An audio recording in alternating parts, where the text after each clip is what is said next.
Let's talk about efficiency, he said like he just discovered fire and synergy in the same TED Talk. Across from him sat Karen Whitfield, 56 senior systems analyst at Evertide Energy, a mid-sized firm in Denver, Colorado. She'd been there nearly 8 years, navigating outdated platforms, reworking vendor systems, and training half the finance team from scratch. Now she sat in a glass-walled conference room watching Lucas, the new director of operations, flip through a PowerPoint titled Reimagining Legacy Infrastructure, a Modern Outlook. Slide 6 was just a stock photo of a light bulb. Slide 7. Her name struck through. We've completed a strategic audit, Lucas chirped, sipping a kale and ginseng smoothie the color of dishwater. We're realigning responsibilities. He didn't even glance at her when he said it. Your workflows are functionally redundant. Karen's jaw didn't twitch, just her pen. Click, click, click. Redundant. She said, her voice cool and even. 8 years, flattened to a bullet point. Oh, don't take it personally, Lucas replied, flipping to a slide titled Cost Reduction via Emerging Talent. We're bringing in someone with a fresh perspective. An intern, actually. Tyler. He's studying business automation at UCLA. Karen blinked. You're replacing me with an intern. Lucas beamed. He's got ChatGPT Pro. That's when Karen knew the roof was on fire and no one had brought a hose. Quick reminder, 97% of you listen without subscribing. That's cool unless you're the kind of person who also double parks at church or microwaves tuna in a shared office. Do the decent thing, subscribe now. Back to Karen. They didn't even throw her a goodbye lunch. HR handed her a branded travel mug and a laminated transition checklist, like she was being released back into the wild. And the cherry on top, she had to train Tyler. Tyler, who wore Yeezys to orientation and asked if compliance reports were still a thing. Karen spent 4 excruciating days teaching him how to generate multi-vendor reconciliation logs while he Snapchatted from the break room with captions like, Workflow Wizard. He nodded a lot, smiled wide, wrote nothing down. When she asked if he understood how the expense API integrated with the ledger, he replied, I'm more of a strategy guy. She wanted to staple his AirPods to the table. But Karen didn't rant, didn't post vague quotes about loyalty. She got quiet. She backed up everything, SOPs, vendor records, even the color-coded float schedules only she understood. Then she emailed it all to herself with the subject line, just in case. Her final act. A note left on Tyler's desk. Please don't delete the master spreadsheet. It's not just a spreadsheet. It's the heartbeat of this place. He smiled like she'd given him a thank you card. She walked out without looking back. It's the circulatory system of this company, the note said. If it dies, so does your job. Tyler smiled like Karen had just left him a thank you card. At the exit, Lucas shook her hand and said, We'll be fine, Karen. Systems are smarter now. She smiled politely, but her teeth were colder than the green sludge he called breakfast. 2 days later, Karen was in her bathrobe, sipping reheated gas station coffee at her kitchen table in suburban Aurora, Colorado, watching Tyler's grinning face flash across her LinkedIn feed. Excited to announce, I've taken over operations strategy at Evertide Energy, leading our major digital transformation. The post had 118 likes, mostly from former frat brothers and people who used growth as a verb. The attached photo showed Tyler next to a whiteboard filled with phrases like optimize workflows and leverage AI-enhanced reporting. One bullet point read, Sunset Legacy Ops. Legacy Ops, that was her. Sunsetted like a Blockbuster membership. She didn't comment, didn't like, didn't screenshot for the group chat. She just bookmarked the post under a new folder called Receipts. By Friday, the messages started trickling in. Hey, Karen. Weird question. Do you know why the Q3 vendor payments didn't post expense portal's timing out? Did something change with the logins? Trackers showing duplicates? Like a lot of them. Karen didn't reply, but her fingers moved faster than her temper. She opened her laptop and pulled up Wix.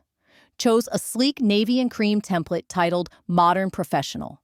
10 minutes later, she bought a domain Whitfield Systems Consulting. By sundown, the website was live. Her name front and center. Tagline streamlining systems with precision and experience. No mention of her old employer. Just a contact tab labeled for rescue projects. The next morning, she dove into the documents she'd archived. SOPs, vendor schedules, compliance calendars, all updated and rebranded. Every file now bore a crisp new footer. C. 2025 Whitfield Systems Consulting LLC. All rights reserved. If they wanted access again, they'd be paying for it. Meanwhile, Tyler was still putting on a LinkedIn circus, just automated our entire monthly reconciliation process using GPT-4 plus Google Sheets. Data science is wild. Karen nearly choked on her peanut butter toast. Automated, he said. That process was a 7-tab beast with 4 currencies, 3 legal entities, and a budget tool so outdated it required manual coaxing just to load. Sure enough, Monday morning, a former coworker sent her a screenshot. Tyler just triggered a duplicate payout to our German vendor. Twice. $28,000 and gone. Another message followed. You called it. Karen didn't gloat.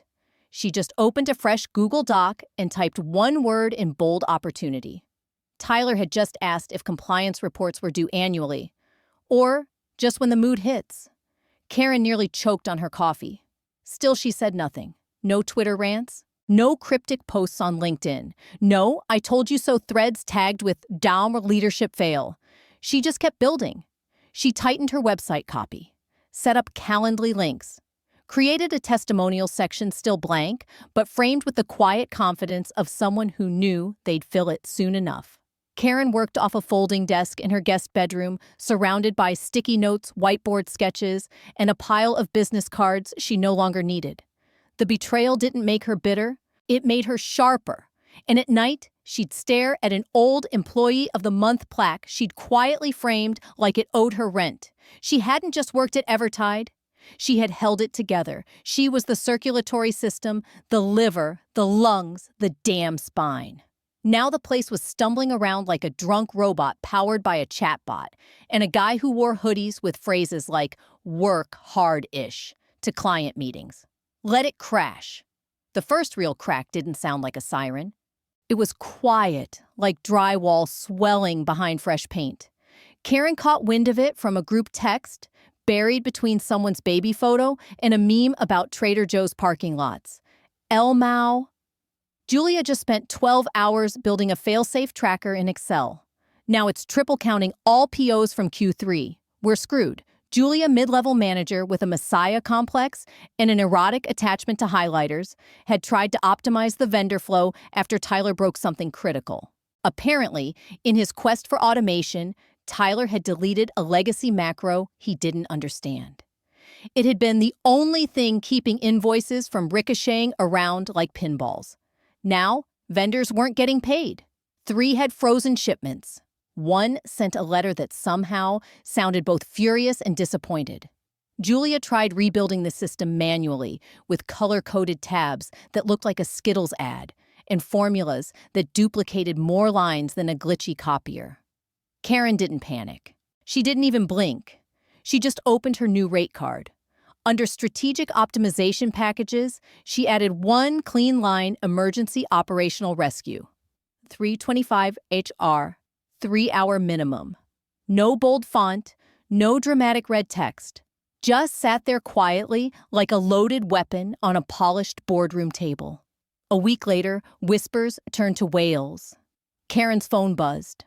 Tasha, her old friend in finance, after-hours wine buddy, occasional co-conspirator, was on the line. Girl, Tasha hissed, compliance is due Monday. Karen raised an eyebrow. It's Thursday. Exactly. Tyler thought Slack reminders would handle the submission. Karen didn't laugh out loud, just one sharp breath through her nose. The kind of laugh you let slip when the universe hands you a punchline you couldn't even write. Oh, and guess what? Tasha added, lowering her voice like it was national security. Lucas had to cancel his golf trip. Karen perked up. He's been in the office late. Every night, Tasha went on. Caught him by the Keurig, rubbing his temples like a stockbroker watching the Dow plummet. Dude's looking pale.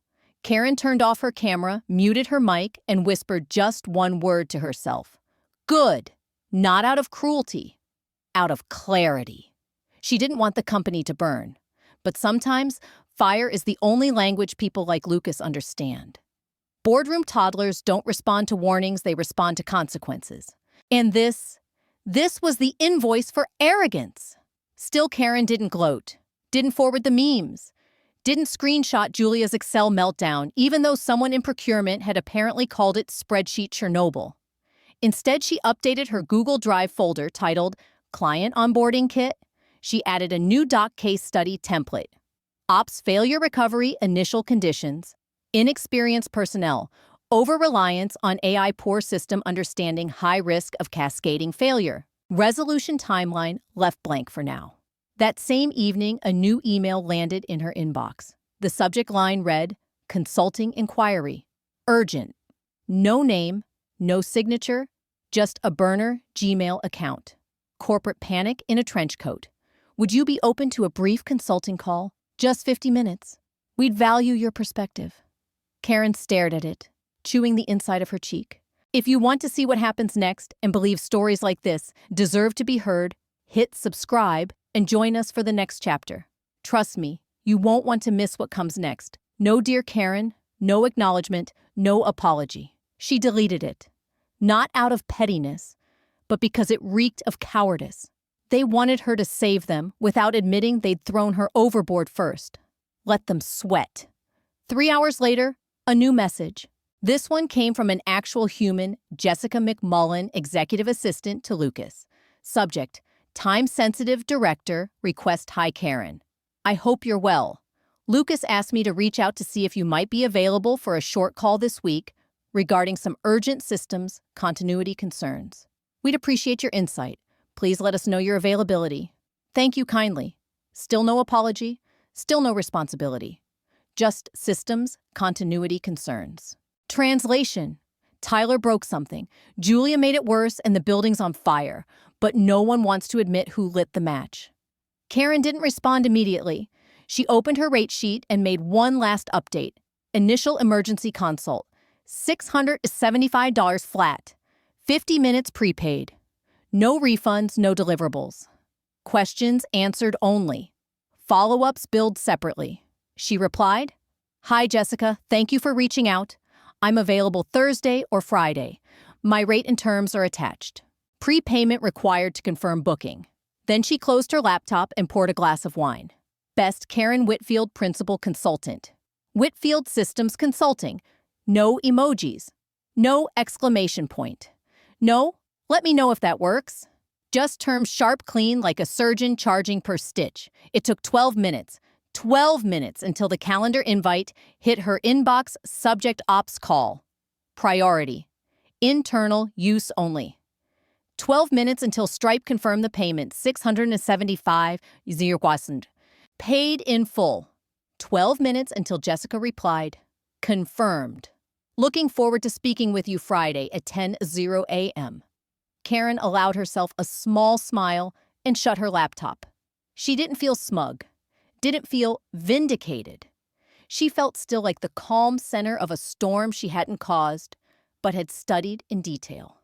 Friday, 9:58 a.m. She was already logged in. Blazer on top, pajama pants below, camera off. She watched the clock like it owed her interest. At 10:00 a.m., sharp, she clicked Join with Video. The screen filled with tired, creased faces. Lucas' center frame looked like he hadn't slept since Tuesday. Hair-damp collar, wrinkled shirt buttoned wrong. He resembled a man who just Googled how to apologize and hadn't liked the results. Jessica offered a tight-lipped smile. Julia looked like she'd lost a battle with a spreadsheet and a bottle of dry shampoo. Tyler looked like a kid who just found out his startup pitch had triggered a financial audit. Silence. Then, Lucas, his voice pitched higher than usual, cleared his throat. Karen, thank you for making the time. We've, hit a few hiccups with the system updates. Thought maybe your historical knowledge might help clarify things. Karen nodded, perfectly neutral. Happy to help. Walk me through what's changed. Click. She hit record. Zoom blinked its little red dot in the corner. No one objected. Probably too embarrassed. Probably didn't even notice. Tyler spoke first, something about automated Slack triggers and replacing the vendor sync tool with a Notion board. Karen didn't flinch. You migrated the procurement pipeline to Notion. Tyler nodded too fast. And how are you triggering payment authorizations? He looked off screen, probably praying the Wi-Fi would cut out and save him. We, used a shared Google form for interim approvals. Julia jumped in. Just temporarily? Karen tapped her pen once. And your audit trail? Silence. Lucas finally answered, voice low. We haven't fully reestablished a traceable trail yet? Karen's mouth didn't smile, but her eyes did something dangerous. She leaned forward slightly and said, let's begin. So you're approving vendor payments, Karen said slowly. Through a Google form with no authentication, no backups, and no audit trail. Julia responded like she was offering a solution, not an admission of malpractice. Well, there's no external audit trail. Karen wrote a single word in her notes liability. She pulled up a screen share and opened a document labeled Internal Financial Flow, Legacy Config. Her cursor hovered over a red highlighted section, Compliance Risk Zones.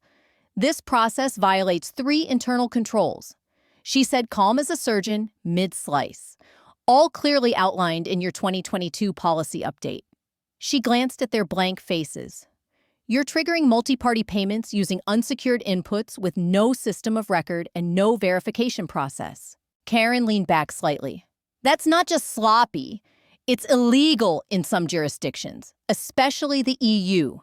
Her eyes narrowed. Do you still service vendors in Frankfurt? Jessica, the assistant, nodded slowly, like she had just realized she was watching a totally different movie. Have you filed your annual SOC 2 update? Karen asked. Lucas flinched. I'll take that as a no. She marked another line on her notes. Tyler's video shut off, presumably so he could panic off camera. Let's move on, Karen said, shifting tabs. The billing scheduler. Why was it replaced? Julia stiffened. We were told your Excel model was outdated. That model, Karen replied, fed 3 downstream systems and managed vendor escalation queues. She paused. Where's that functionality now? Julia stared at her keyboard like it owed her money. Karen nodded, clicked her pen once. Understood? She didn't yell, didn't raise her voice, didn't even sigh. But everyone on that call knew what she already did. The structure had collapsed. They weren't troubleshooting a problem. They were standing in the rubble, and Karen was just mapping the path that brought them there. At 10:43 a.m., she ended the call, saved the recording in a folder titled Exhibit A, Systems Assessment. Then she renamed the file redundant myass.mp4, because even revenge wears business casual. Monday, 7:03 a.m. Karen logged in with her second cup of black coffee and the detached focus of a sniper assembling her rifle. She wasn't rushing. She was orchestrating. First item vendor syncs. She accessed a sandbox backup from her encrypted drive, one they clearly forgot existed. Line by line, she compared it to the disaster Julia and Tyler had stitched together in Notion and Excel. By noon, the payment gateway was restored. Vendors relinked. Audit trail live. 2 missed payouts quietly reissued. She even reattached the compliance tags they'd stripped in the name of efficiency. Karen said nothing. She just let silence build like steam behind a sealed valve. Tuesday, Karen tackled reporting. Tyler's GPT-4 generated summary, macros deleted. She replaced them with her original formulas, refined, streamlined, and 10 times more efficient than before. What used to take 6 hours now took just under 2. She ran a test batch for the finance team. No emails, no feedback. But someone in accounts payable dropped a heart emoji into the Taos Emergency Ops Slack channel. Karen took a screenshot, filed it under a folder she'd labeled Evidence of Quiet Worship. By Wednesday, Lucas emailed her directly. Just wanted to say, really grateful. The team's noticing the difference already. She replied with 3 words. Glad it's helping. No smile, no flourish, just business. In the background, Karen worked on something else. something she'd never gotten greenlit during her 8-year tenure, a predictive dashboard that could flag broken vendor contracts before they caused damage. She coded it herself, ran simulations, fed it every mistake Tyler had made in his brief, glorious reign of chaos. And when it worked, she didn't just deploy it. She documented it, polished it, packaged it. Then she uploaded it to the U.S. Copyright Office as Whitfield Ops Predictive Continuity Suite, TM, copyright 2025, Karen L. Whitfield. All rights reserved. Next came the SOPs. What had once been tribal knowledge buried in inboxes and half-finished email drafts now lived in sleek, cloud-hosted PDFs. Each page was neatly branded Property of Whitfield Systems, Consulting, LLC, Unauthorized Replication Prohibited. Every fix made them depend on her more. Every automation whispered the same truth: you tried to erase me. Now, you rent me. She wasn't angry anymore. Anger was for amateurs. This was precision. This was distance. The clean, cool space between her and the chaos she now puppeteered like an off-screen conductor. They thought they needed her knowledge. What they needed was her. And she made sure they'd never forget it again. The resignation came Thursday at 2:17 p.m. A cryptic Slack message pinged the company-wide channel, Tyler R. Hey everyone, today's my last day. Thanks for the ride. No announcement from Lucas, no HR memo, just silence. Karen heard it from Tasha first. He's gone. Apparently, Tyler had cried in the wellness room for 45 minutes after the quarterly review. Lucas blamed him for the $150,000 vendor error. He hyperventilated, left his badge on Jessica's desk. Tasha sent 3 emojis. Karen didn't respond. She just opened her next project brief. Karen clicked into the vendor management portal, the same one Tyler had accidentally purged 2 months' worth of invoices from. Sure enough, someone had tried to manually fix it. Badly. $50,000 lost to a duplicated invoice, sent to the wrong vendor, paid twice. And unless someone was up for a long game of legal chicken, there was no getting it back. She stared at the blinking cursor for a few seconds. Then opened a blank document. Subject proposal, long-term consulting agreement.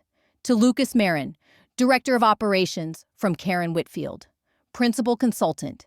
But before she hit send, he got there first. His message was short, painfully corporate in tone, and just a little desperate. Hi, Karen. I realize this may be a long shot, but would you ever consider returning full-time? The team could really use your leadership again. Either way, thank you for everything you've done. It hasn't gone unnoticed. Lucas Karen read it 3 times. No apology. Just the tone of someone hoping she'd forget how this all started.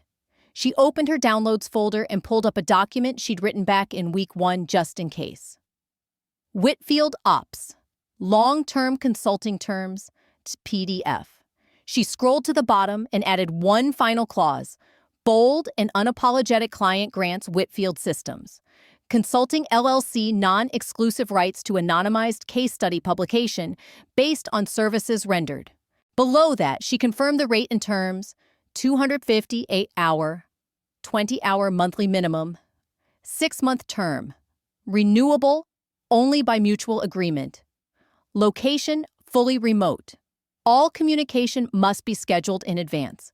No discounts, no concessions. She replied to Lucas's message with no greeting, no thanks, no softening language. Just the attachment. Then she opened Zoom, checked her camera angle, and clicked into her profile settings. She changed her display name to Karen Whitfield, Principal Consultant, no emojis, no exclamation points, no trace of the employee they fired 2 months ago.